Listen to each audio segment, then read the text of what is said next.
함께 기도하심으로 4월 24일 수요일 매일 예배 시작하시겠습니다. 기도합니다. 거룩하시고 위대하신 하나님, 오늘도 하나님의 그 무궁한 사랑과 또 변함없으신 우리에게 부어주신 그 한량없으신 은혜에 감사하며 하나님께 나아갑니다. 오늘도 이 시간 우리의 영혼이 정말 잠잠히 주님만 바라볼 수 있기를 원합니다. 우리의 참 소망이 되신 주님을 바라보며 오늘도 우리가 믿음으로 승리할 수 있도록 주님 인도하여 주시옵소서. 거친 풍랑을 만난 바다처럼 흔들리고 요동치는 우리의 마음이 하나님의 말씀을 통하여서 이 말씀 가운데 평안을 얻게 하시고 잠잠할 수 있도록 하나님 은혜 베풀어 주시옵소서. 우리 사랑하는 성도인들의 삶을 위해서 기도합니다. 매일 순간이 정말 죄악과 유혹으로 인하여서 넘어지고 쓰러지는 연약한 우리의 모습입니다. 그때마다 우리를 십자가의 은혜로 다시 세워주시고 그 귀하신 보혈로 우리의 죄를 깨끗게 하시니 참으로 감사합니다. 그 놀라우신 은혜를 우리가 기억하며 정말 하나님을 기쁘시게 하고 정말 세상에 하나님이 필요한 사람으로 복음의 증인으로 살아갈 수 있는 그리하여서 우리 하나님 아버지께 영광 올려 드리는 복된 인생이 되게 허락하여 주시옵소서. 하나님, 주님께서 우리의 예배 가운데 함께 하시는 줄 믿습니다. 주님께서 특별히 아버지 몸이 연약한 자에게 또 질병이 있는 자에게 또 수술을 하고 회복하고 있는 모든 분들에게 주님께서 은혜 베풀어 주시고 아버지 치유함과 회복과 또 놀라운 마음의 평강이 아버지 모든 성도님들 가운데 주님께서 허락하여 주시옵소서. 오늘도 하나님 우리가 말씀을 들을 때에 우리의 눈이 주님을 향하게 하시고 우리의 귀가 열리게 하시고 정말 우리가 마음을 다하여 하나님의 뜻에 순종하며 살아갈 수 있는 귀한 믿음도 허락하여 주시옵소서. 모든 예배 가운데 하나님 함께 하시길 간절히 바라오며 이 모든 말씀 예수님의 이름으로 기도하옵나이다. 아멘. 찬송가 397장 함께 하시겠습니다.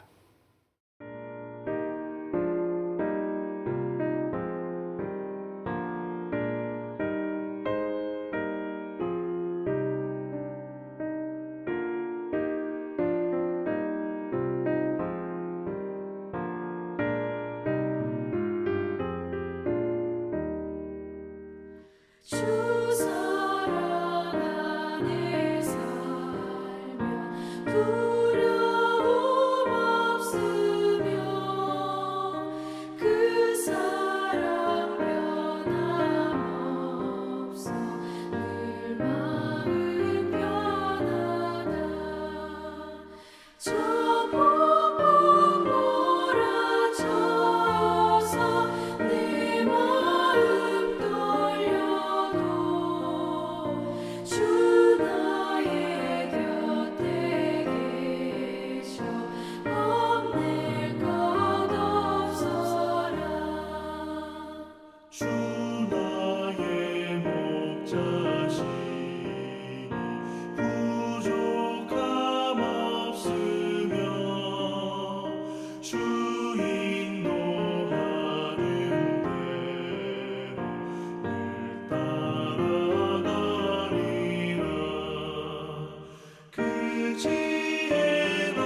오늘 말씀은 열왕기상 9장 1절부터 9절까지 말씀입니다.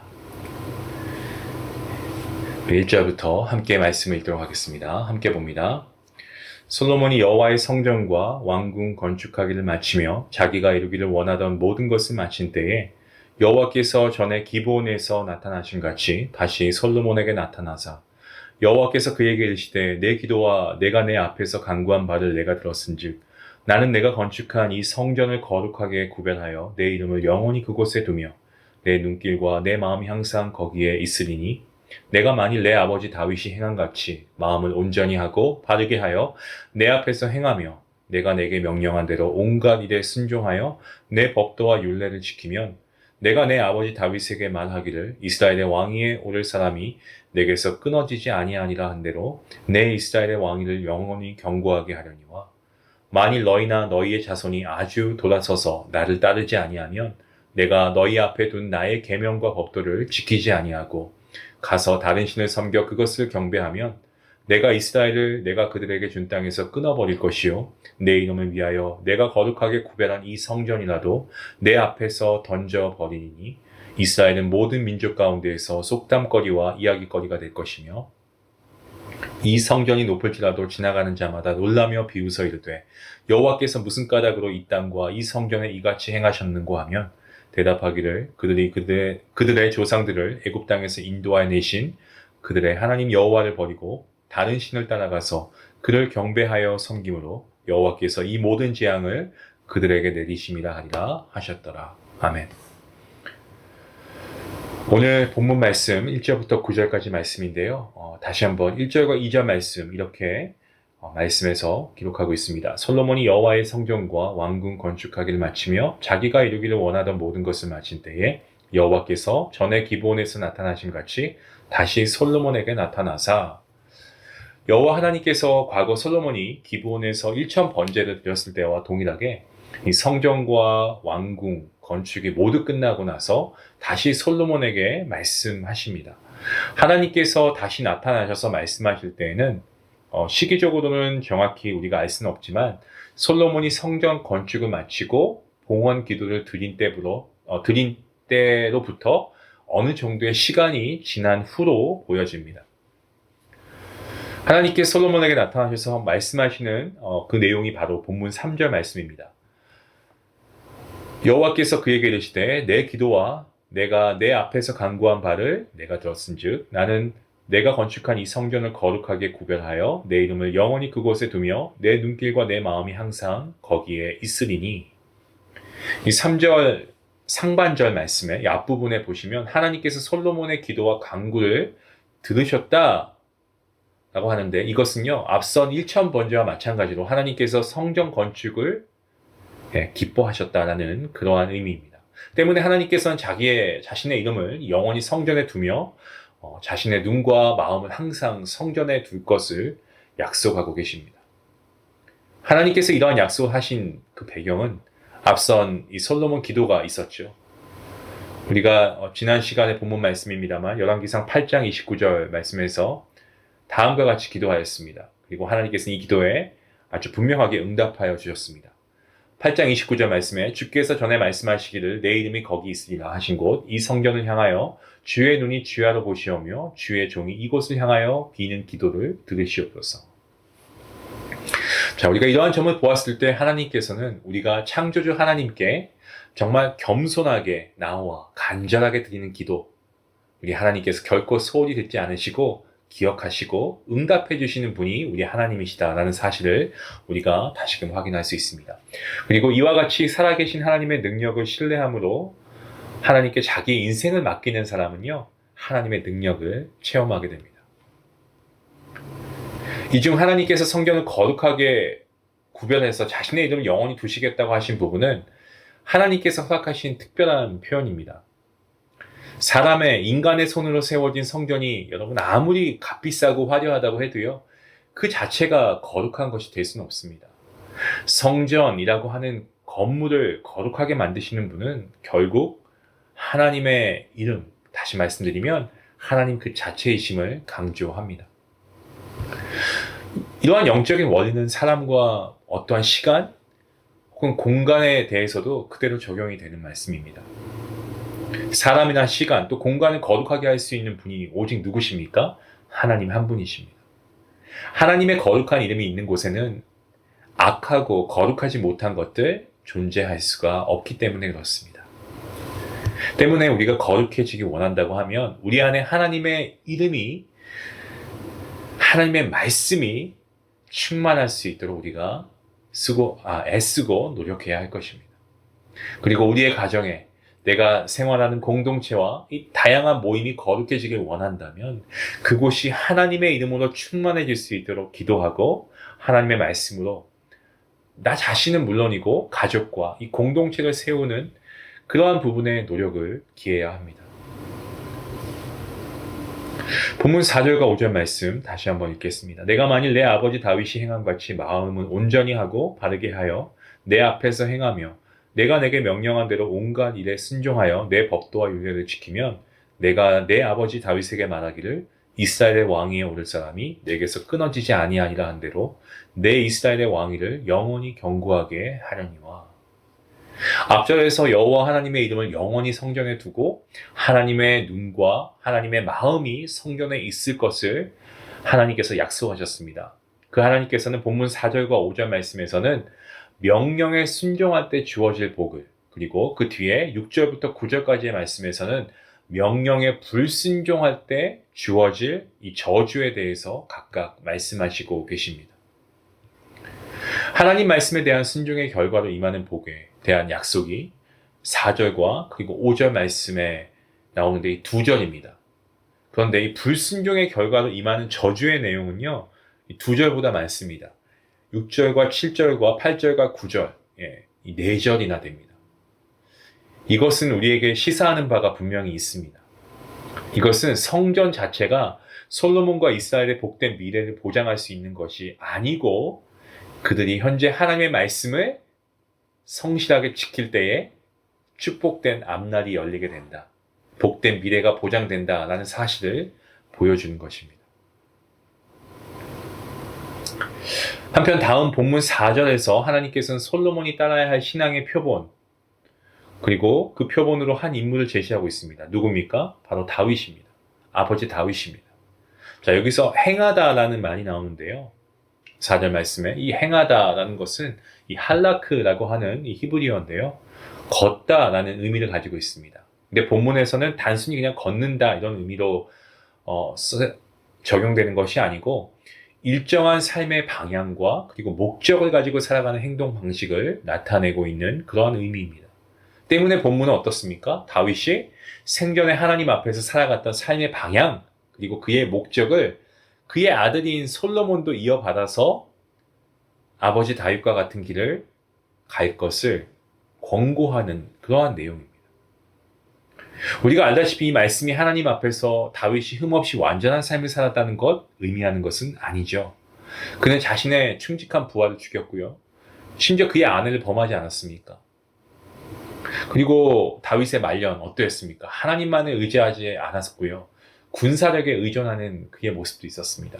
세상의 기타 여느 왕과 다를 바 없는 연약한 모습을 보여줬기 때문에 그렇습니다. 그는 흠없이 완전한 삶을 살진 않았습니다. 그럼에도 불구하고 하나님께서 솔로몬이 따라야 할 신앙의 롤모델로 그의 아버지 다윗을 제시한 것은요. 다윗은 그가 범죄했을 때 그 사실을 깨닫고 그 즉시 회개했다는 사실, 바로 그 부분에 있습니다. 그가 죄를 범했을 때 하나님 앞에 바로 회개했다는 것은 무엇을 보여주고 있습니까? 다윗이 하나님의 살아계심을 인정하고 어떠한 순간에도 하나님의 통치 아래에 그가 머물러 있었구나라는 것을 보여주는 단면적인 예입니다. 때문에 하나님께서는 다윗보다 똑똑하고 뛰어난 솔로몬에게 바로 다윗의 회개하는 모습이 너에게도 있어야 한다는 것을 강조하고 계시는 겁니다. 본문 6절부터 9절까지의 말씀, 앞서 말씀드린 대로 불순종할 때에 임하게 될 저주에 대한 그런 내용이 기록되어 있습니다. 특별히 6절 말씀에 보시면은 돌아서서, 그것도 아주 돌아서서라는 이러한 표현이 나오고 있습니다. 단순히 순간적으로 일시적인 실수를 해서 나타나는 그런 범죄가 아니고 하나님에 대한 신뢰와 사랑을 완전히 저버리고 돌이켜서 하나님을 떠나는 그런 아주 극단적인 배신 행위를 말하고 있습니다. 한편 솔로몬은 이와 같은 하나님의 직접적인 경고가 있었음에도 불구하고 마음을 아주 돌아서서 여호와 하나님을 떠나 이방의 우상을 섬겼고요. 하나님 앞에 나와 회개하지 않았습니다. 그로 인해서 자신의 죄의 심각성을 더하게 되죠. 때문에 하나님께서는 과거 그의 아버지 다윗의 삶과 그리고 다윗과 또 솔로몬과 맺은 언약을 상기시키는 그러한 방식으로 솔로몬에게 지금 일종의 경고를 하고 계십니다.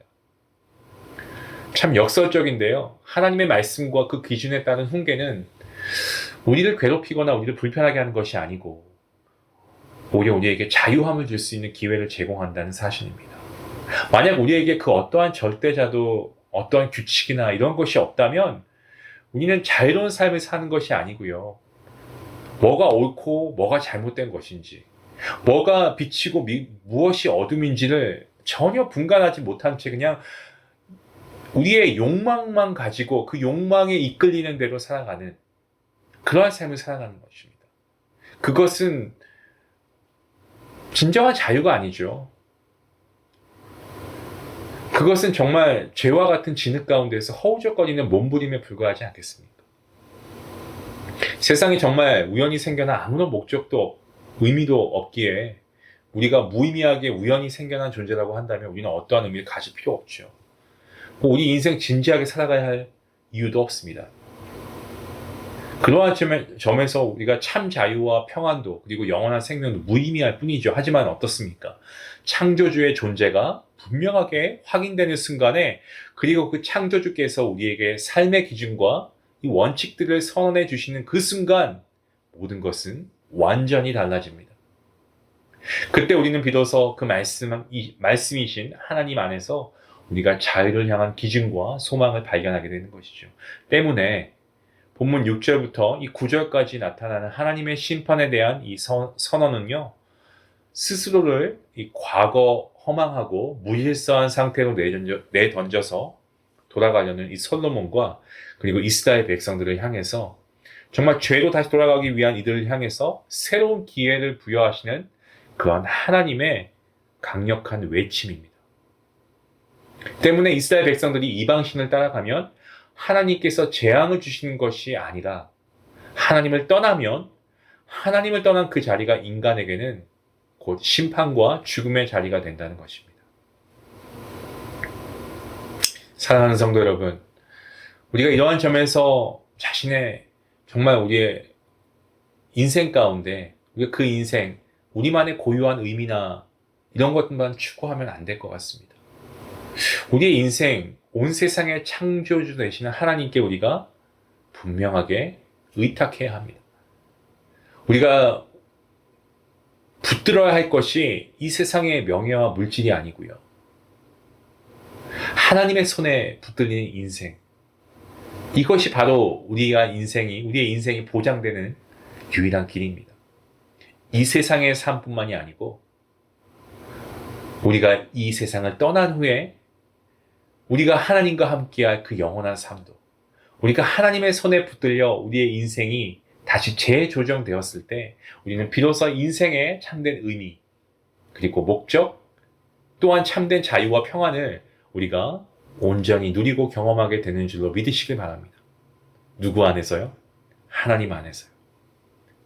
이 믿음의 고백, 오늘 우리가 드릴 수 있으면 좋겠습니다. 주님께서 나의 주인 되어주시니 감사합니다. 나의 주인 되신 주님께 저는 기꺼이 나의 삶을 맡기겠습니다. 주님께 붙들린 바 된 그러한 인생, 저의 인생이 될 수 있길 원합니다. 이러한 고백, 오늘 우리가 함께 같이 하나님께 믿음으로 드릴 수 있기를 주님의 이름으로 간절히 축원합니다. 기도하시겠습니다. 하나님 감사합니다. 우리가 하나님의 이름을 부르고 하나님의 이름을 우리가 높이며 살아간다라고 하지만 우리가 사실 우리의 삶 자체만 보았을 때 우리가 얼마나 이런 하나님의 능력을 우리가 체험하며 살아가고 있는지 모르겠습니다. 하나님, 정말 우리의 모든 삶이 하나님의 것입니다. 때문에 기꺼이 하나님께 우리의 삶을 의탁하게 하여 주시고 정말 겸손히 하나님께 나와서 기도하며 더욱더 하나님을 신뢰하는 주님의 자녀가 되게 하여 주시옵소서. 이 모든 말씀 예수님의 이름으로 감사하며 기도하옵나이다. 아멘. 우리가 때론 기도할 때 길게 기도하는 것도 유익합니다. 하지만 때론 우리가 짧게 기도하더라도 정말 우리가 분명한 신앙 고백을 가지고 하나님 앞에 고백하는 그 기도 하나님께서 기뻐 받으실 줄로 믿습니다. 오늘 우리가 한 가지만 우리가 하나님께 분명하게 기도할 수 있으면 좋겠습니다. 하나님, 나의 인생을 하나님께 의탁하게 해 주시옵소서. 그래서 우리의 모든 삶이 정말 하나님께서 진두지휘하시는 그 삶이 되게 해 주시옵소서. 우리가 이렇게 하나님 앞에 겸손하게 나와 기도할 수 있기 원합니다. 우리 함께 말씀을 생각하시면서 주님을 신뢰하는 마음으로 기도하시길 바랍니다. 기도하겠습니다.